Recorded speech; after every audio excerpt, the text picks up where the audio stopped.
Hi guys, and welcome back to Scrub Mentality!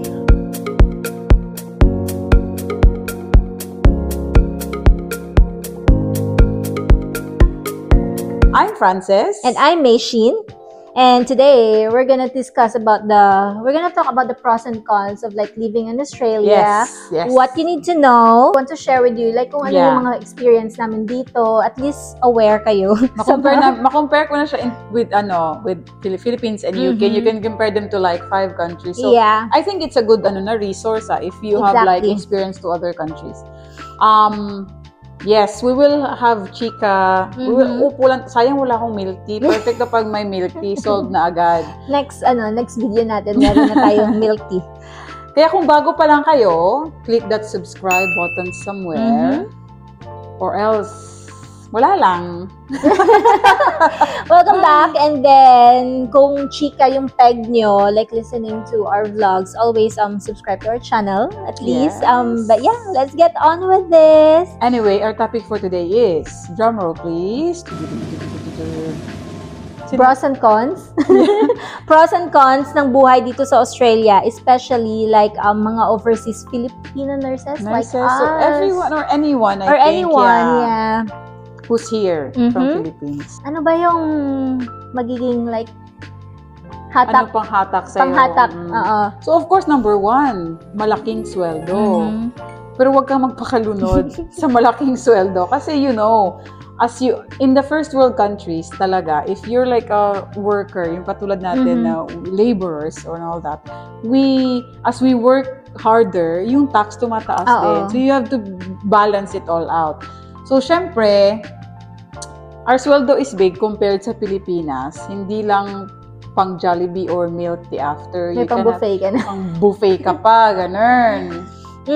Yung maganda pa is may mga night shift penalty dito, especially if you're a nurse working at night shift.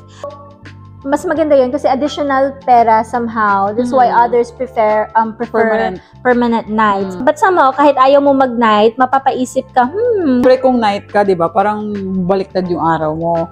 But then if you see your payslip, babaliktad din yung araw mo from sad to happy kasi ang laki ng penalty rates ng night shifts. So, apart from penalty rates, pag night shift, meron ka ding weekends, right? Yeah, tsaka afternoon penalties. Ang daming penalty rates dito. Ang tinatawag siyang penalty, para sa atin ang penalty kasi pag pumapasok sa isip ko is parang negative pero dito is positive. Pero be careful, wag lahat gastos kasi baka ang ending noodles ka pa din sa tapos baka pagdating ng fortnight petsa din peligro ka na naman. So yeah, you have to, as you earn wisely, you have to as well spend it wisely, diba? Yeah. So another positive point living here in Australia is yung work-life balance. So may buhay ka pa rin after duty. May buhay pa nga ba? Yes, I can testify to that talaga. Yeah, like even now, galing akong trabaho, right? Yeah. May buhay pa. Buhay pa, barely hanging daw. So dito guys, after duty, uwi ka na talaga. Like walang libreng overtime dito gaya sa Pinas. Like kung 3:30 yung out mo, out ka talaga. Like uwi. Walang like stay ako 4 PM kasi magna-nurses notes pa ako. Walang ganyan dito. They won't pay that. So dapat uwi ka. So kung may oras ka, mag-TikTok, magpahinga, mag-watch ng K-drama, watch ng anime, ano bang gusto mo, you will have it here all because pagkatapos sa ganyan duty, you still have energy Kasi 8 hours lang That's so you will have time talaga for your family, especially. Kung gymmer ka, you can go to the gym. If you're sporty, you can play tennis or have a run. So I've seen that difference from here compared to the UK. Multicultural part ng Australia. Yeah, that's one of the pros as well. Kasi anda yung makikilala here from all over the world. May Indian, may African, may Kiwi, may Aussie. Meron pang mga Vietnamese, di ba? British. Like halo-halo talaga. It's multicultural really. And syempre, yung mga kapwa mo Pilipino na like kahit saan mo makikita. Like, may makita ka lang doon, ay, parang kailong ko to Ay, parang nangangamoy Pinoy to So, yun, marami kang, which is nice as well, no? Kasi parang ma-open ka sa culture ng iba't ibang lahi. It's very diverse and then as well, we'd come to know and discover other cultures and friendly naman yun, And diba? knowing us, we're like everyone na makikilala natin, chismosa tayo eh, di ba? Like, sa katrabaho natin, we would ask them how do things back in their country, like how they marry. I always like ask my Indian friends, like, paano kayo kinakasal? Do you do love marriage? Or you know, yung mga maliliit na bagay, like mga prayer practices ng mga Muslim friends natin. So, mga British friends natin, like how they do stuff, you know? I have a workmate, she's from Nepal. Paragi ko siyang tinatanong kasi di ba dun banda yung Mount Everest? Sabi ko, have you been there? Sabi niya, yes, nakapunta daw siya sa camp. Alam mo yung camp pa lang na Mount Everest, 12 days walk daw, 12 days na nilakad. Can you imagine? See, yun ang mga na-discover mo, basta chismosak lang siya. Hindi pag mahilig ka makipag-interact talaga. If you just be open, di ba? Huwag kayong masyadong yung parang masyadong strict nga. Hindi ka na namin makakausap and all. Pero that's your personal preference at the end of the day, di ba? Kasi may mga tao talagang they prefer to be alone, work lang, away. Pero me, introvert in short. Pero us knowing us in the UK, we knew a lot of people because we were always like, mingling with them. I think wala namang masamang nangyari when we were like knowing other people, di ba? Yeah. Why make enemies when you can make friends? That's true. Good count. I'll put that in the intro video. I'll put that in the comment. But yeah, that's true. It's nice to make friends. Also, the positive thing, I think yung quality of life. As a whole. Yeah. It's quite clean in here. Masasabi ko din safe. I can also compare because hindi naman sa pag-ano, pero going back to, like, makikita mo yung difference, no? Like, pag umuwi ka sa Pinas, makikita mo, like, minsan, it's hard to really admit it in ourselves, but you can really see how poor Philippines is when it comes to, like, even just, like, simple stuff like sanitation. Here also, parang masasabi nila na safe kasi iba yung takot nila. May takot sila sa police dito, di ba? Like, parang... Even yung mga drivers, may takot sa camera and all that. Discipline. Yeah, which is nice. I mean, siguro, hindi naman siguro. We can't speak for everyone as a whole. It's just what we observe. Yeah.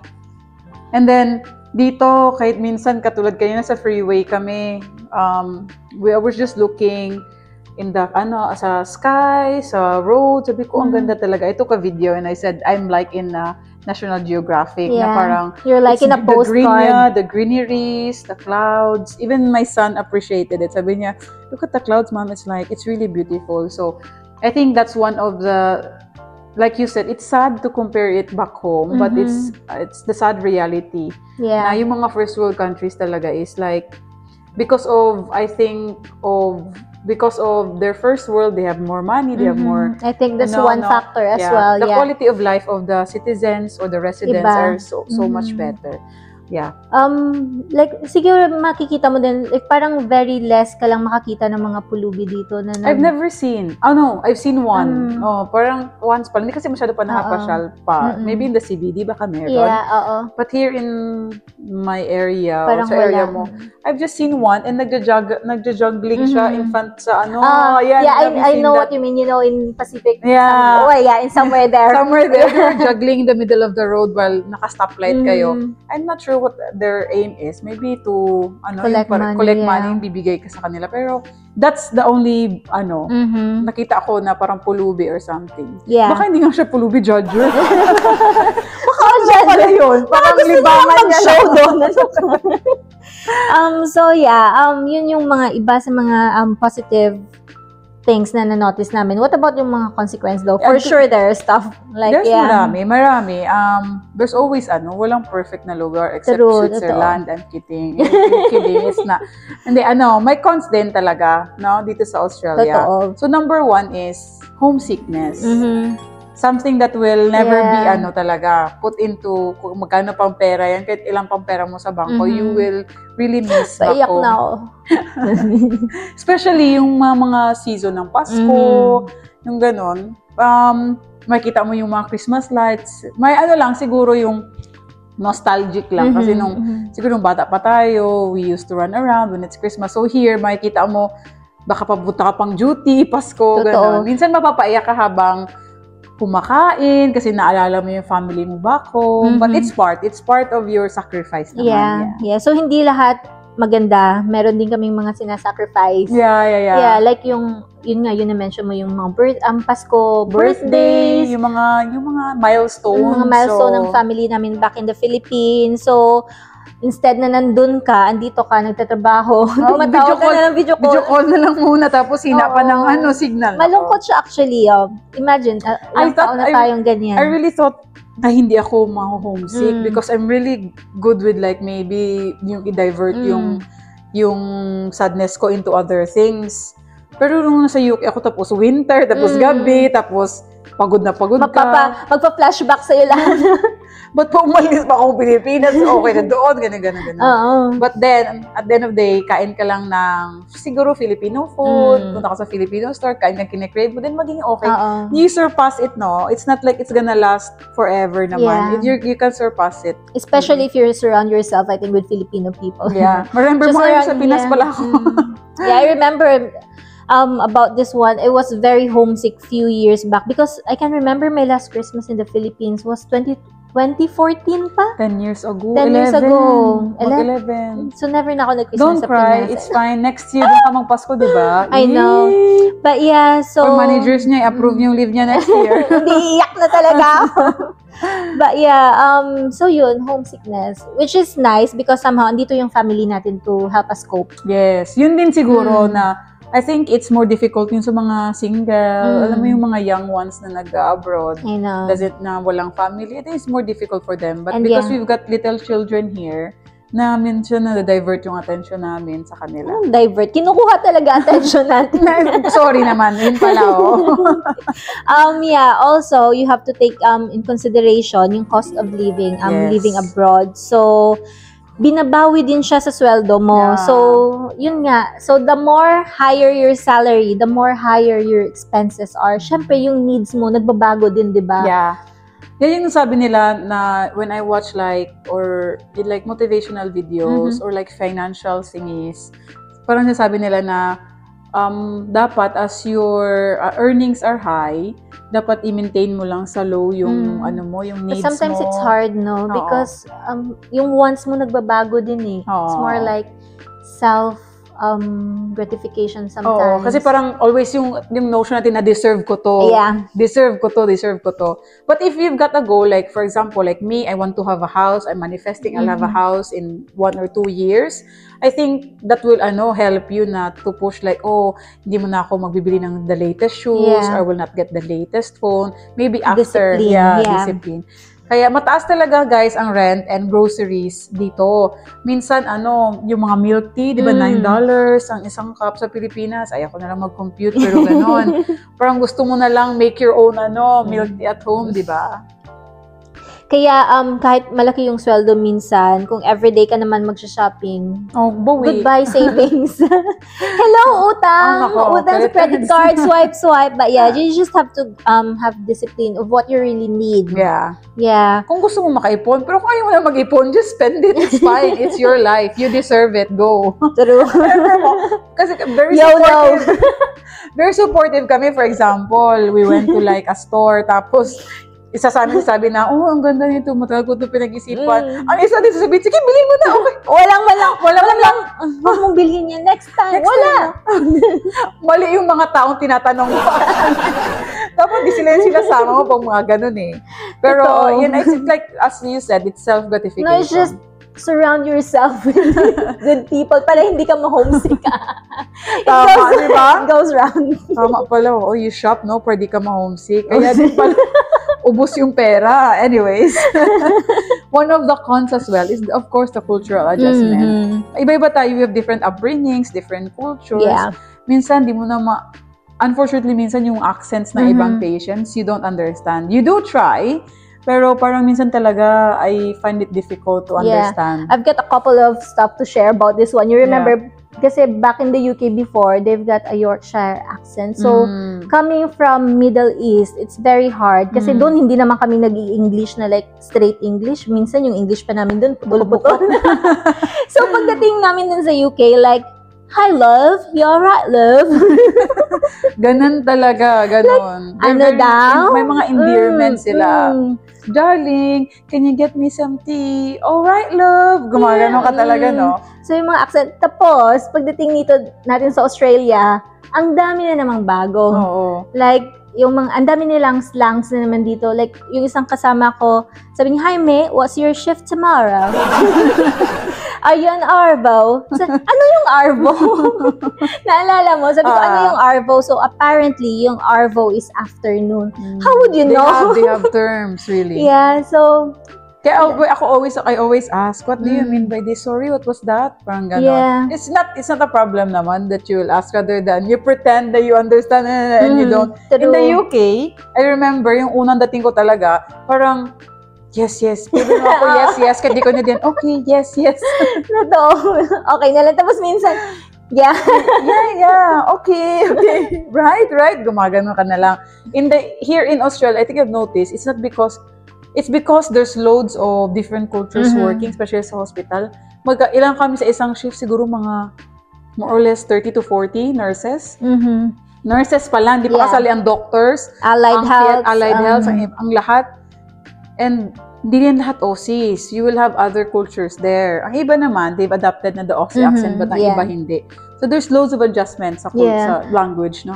Also, other types of mga culture adjustment, maybe yung like, may mga kasama kang ibang lahi. Like, you have to be careful also. For us, Filipinos, we love eating fish, seafoods. Yeah, seafoods, yeah. So, when we go inside yung mga sa pantry natin, make sure, at least maging sensitive tayo sa ibang lahi. Because you don't want people to be, to complain like, parang amoy isda naman dito. Because they would complain. They will, sometimes, sa UK, be sensitive. May naglalagay pa ng, no post fish. na, please don't microwave your fish, ganon. Pero kung mag-microwave ka ng fish, huwag masyadong matagal, tapos open the doors or the windows para lumabas yung amoy.